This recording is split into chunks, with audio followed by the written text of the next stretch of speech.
When she walked out of our home that night, suitcase rolling behind her and chin lifted with arrogance, it felt like the oxygen had been ripped straight from my chest.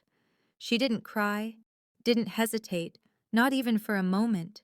She simply looked back, smirked, and said, "He can give me the life you never will." Then she left with a man she'd been seeing behind my back, a flashy, smooth-talking guy with money and promises he never intended to keep. I stood frozen in the doorway, silent and shattered, realizing the woman I loved had chosen luxury over loyalty.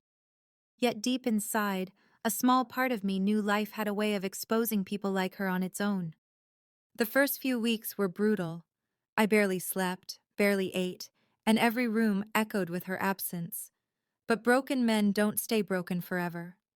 I forced myself to get up, work out, rebuild my business, and piece together a life that didn't revolve around someone willing to discard me like a backup option. Slowly, painfully, my world began to brighten. I landed new clients, earned more money, made new friends, and people started whispering about how her perfect boyfriend wasn't so perfect after all. Arguments, money troubles, control issues. I never asked. I didn't need to know. Then, out of nowhere, she texted me one night. "Can we talk?" 4 simple words, but the desperation behind them was impossible to miss. I ignored it at first.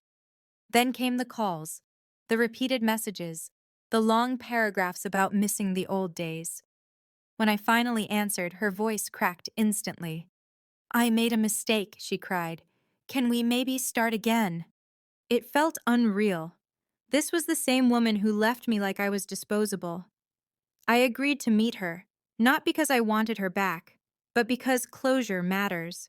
When she walked into the cafe, she was nothing like the confident woman who abandoned me. Pale, exhausted, hands trembling as she held her coffee. Then the truth spilled out. "He used me," she said. "He cheated. He drained my accounts. He took everything." I listened quietly.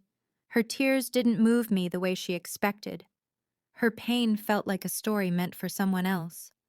Then she leaned forward, eyes filled with false hope.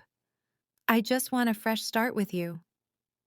For a moment she thought she had me, but she didn't know I already knew the real story. Not hers, but the one her sister had told me. Emily reached out a week earlier with a message that changed everything. You need to know what she really did. She sent screenshots, voice notes, bank statements. My wife didn't leave for love. She left believing she could help sabotage my business. They tried stealing clients, spreading lies, manipulating contracts. It was coordinated, and she was part of it. Karma hit hard. He scammed her, stole her money, and dumped her once she was useless. As she begged for forgiveness, I watched quietly. She blamed everyone else. I wasn't thinking straight. He pressured me. I finally said calmly, "You didn't just leave me. You tried to destroy me." Her face went white. "Who told you?" she whispered. That's when Emily walked into the cafe.